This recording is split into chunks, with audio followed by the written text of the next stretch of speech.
आपके तुलसी का पौधा बहुत खराब हो गया है, पत्तियाँ सूख रही हैं, पौधे की ग्रोथ नहीं हो रही है, तो अब जनवरी के एंड से ही आप अपने पौधे की फुल ग्रोथ के लिए और पत्तियों को हरा-भरा और घना बनाने के लिए इस खाद को देना शुरू कर दीजिए। इससे अब साल भर आपके तुलसी का पौधा ना सूखेगा और ना ही मरेगा।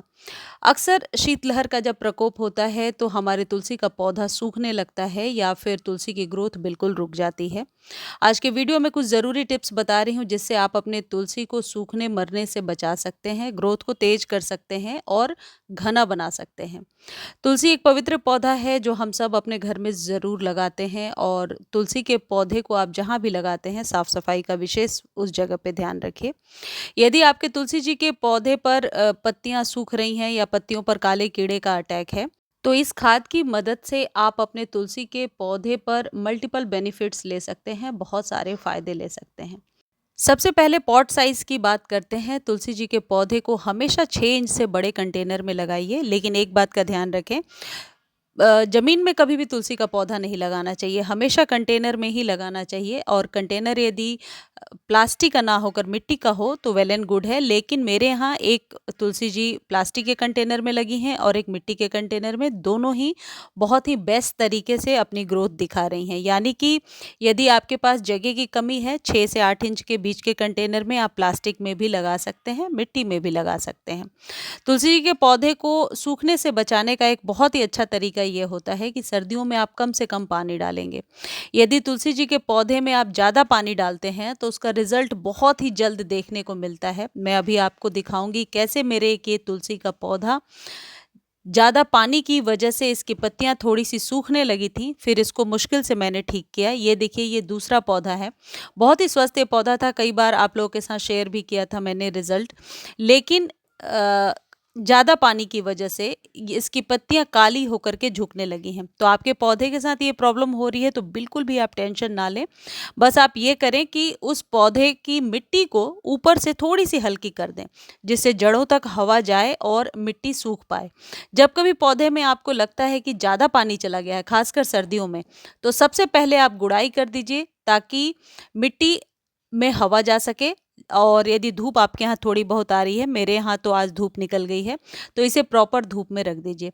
मिट्टी जैसे ही सूखेगी, और मिट्टी क्योंकि आपने वेल्ड्रन बनाया होगा, वेल्ड्रन मिट्टी बनाने के लिए क्या करना होता है ये भी अभी वीडियो में मैं आपको बता रही हूँ। मिट्टी यदि वेल्ड्रन है तो पौधा कभी खराब नहीं होगा, इस तरीके से नई शूट्स बहुत जल्दी आने लगेंगी, जैसे मेरे पौधे में आपको दिख रहा है। तो तुलसी जी का सूखना तो वैसे शुभ नहीं माना जाता, इसलिए कोशिश करें कि तुलसी जी के पौधे को आप सूखने से हमेशा बचा कर रखें। तो ये जो खाद मैं आपको बता रही हूँ, इसका इस्तेमाल अभी आप अप्रैल तक कर सकते हैं। अप्रैल के बाद किस खाद को देना है वो भी मैं आगे आपको वीडियो में बताऊंगी। इस तरीके से आप गुड़ाई कर दीजिए। गुड़ाई करने से, और आप चाहें तो ऊपर से मिट्टी भी 1 इंच हटा सकते हैं। पानी तब तक फिर आप नहीं डालेंगे जब तक कि मिट्टी बिल्कुल सूख ना जाए। फिर आप चाहें तो पौधे को ट्रिम कर सकते हैं, जैसा कि मैं करके आपको दिखा रही हूँ। ट्रिम करने में हम पौधे की 1-2 इंच ऊपर से कटिंग कर देते हैं। वैसे भी फैब का ऐसा मंथ होता है जब आप अपने पौधे की कटिंग और रीपॉटिंग कर सकते हैं। यदि आप अपने पौधे को शेप देना चाहते हैं तो अब आप फैब के शुरू से देना शुरू कर सकते हैं, यानी कि शेप दे सकते हैं। शेप देने के लिए, मनचाहा आकार देने के लिए आप अपने पौधे की कटाई छटाई कर सकते हैं। और यदि इस तरीके वाली प्रॉब्लम है, मान लीजिए पौधे की पत्तियां बिल्कुल डाई बैक की प्रॉब्लम में जाकर सूख रही हैं, तो आप सबसे पहले उसे कट कर देंगे, जैसे मैं कट करके दिखा रही हूँ। और साइज जितनी रखनी है आप अपने अकॉर्डिंग रख सकते हैं। कट करने से आपके पौधे को कोई नुकसान नहीं होगा। यदि यही कटिंग आप दिसंबर में करते तो शायद आपके पौधे को नुकसान होता, लेकिन फैब में यानी स्प्रिंग सीजन में पौधा नई ग्रोथ के लिए रेडी हो जाता है। अब बात यह है कि पौधे को घना कैसे बनाएं। देखिए, घना बनाने के का सबसे बेस्ट तरीका ये है, ये जो मैं करके आपको दिखा रही हूँ, इसको पिंचिंग कहते हैं। यानी ऊपर से 2 पत्तियों को पकड़ के जब हम इस तरीके से पिंच कर देते हैं तो नीचे की मल्टीपल पत्तियां एक साथ निकलेंगी और पौधा नई ग्रोथ दिखाएगा और घना होगा।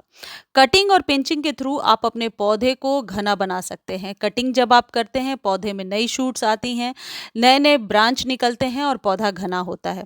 और पिंचिंग के थ्रू भी आप अपने पौधे को घना बना सकते हैं। ये स्टॉक के फ्लावर्स हैं जो कम धूप में भी बहुत अच्छे से ग्रो कर रहे हैं। अब यदि आपके पौधे पर काले कीड़े का अटैक है, तो जो भी फंजीसाइड आपके पास है या नीम ऑयल है, उसे पानी में डालिए और हर एक वीक स्प्रे कर दीजिए। क्योंकि एक बार के स्प्रे से तो प्रॉब्लम ठीक नहीं होगी, कम से कम 3 से 4 बार रिपीटेडली आपको यूज़ करना होगा, तो आप काले कीड़े के अटैक से बच सकते हैं। ये जो खाद है ईज़िली 30 से 40 रुपीज़ केजी आपको नर्सरी पर मिल जाएगा और ये है मस्टर्ड केक फर्टिलाइज़र यानी सरसों की खली। ये केक फॉर्म में मिलता है, मैंने मिक्सर में चलाकर इसका पाउडर बनाया है। जब भी आप खरीदने जाएं, मस्टर्ड केक के फॉर्म में ही खरीदें, तभी ओरिजिनल मिलेगा। यदि आप इसे पाउडर के फॉर्म में लेते हैं तो उसमें निश्चित तौर पर मिलावट होती है। ये एनपीके का एक बहुत अच्छा स्रोत होता है, सर्दियों का विंटर्स का सबसे अच्छा फर्टिलाइज़र है। अब ये 2-2 चम्मच भर भर के आपको दे देना है। यदि मिट्टी गीली है तो आप ड्राई फॉर्म में देंगे और यदि मिट्टी सूखी हुई है तो आप गीले फॉर्म में दे सकते हैं, यानी 5 से 7 घंटे पानी में भिगोइए, रात भर भी भिगो सकते हैं और फिर उस पानी को आप यूज़ कर लीजिए। इससे आप देखेंगे आपके पौधे पर नई नई ब्रांच बहुत ही जल्दी आने लगी हैं और पौधा बहुत जल्दी स्वस्थ होने लगा है।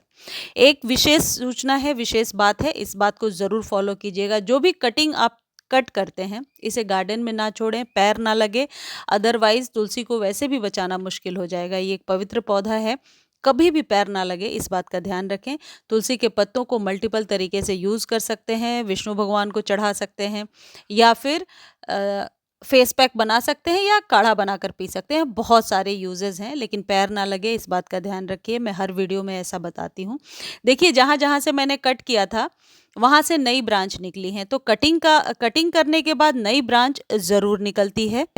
और छोटे पॉट में भी पौधा बहुत ही अच्छे से अपनी ग्रोथ दिखाता है और घना हो जाता है। जैसा आप देख रहे हैं, 6 इंच के प्लास्टिक के कंटेनर में मैंने लगाया है और ये पौधा बहुत मल्टीपल शूट्स निकालते हुए बहुत ही अच्छे से ग्रो हो रहा है। तो आप जब भी आप तुलसी जी का पौधा लगा रहे हैं, रामा श्यामा दोनों एक साथ लगाइए। वेल्ड्रन सॉइल बनाइए। वेल्ड्रन सॉइल के लिए 30% सैंड में, 30% कंपोस्ट और 30% गार्डन सॉइल मिला करके एक अच्छी सी भुरभुरी मिट्टी तैयार कीजिए। धन्यवाद।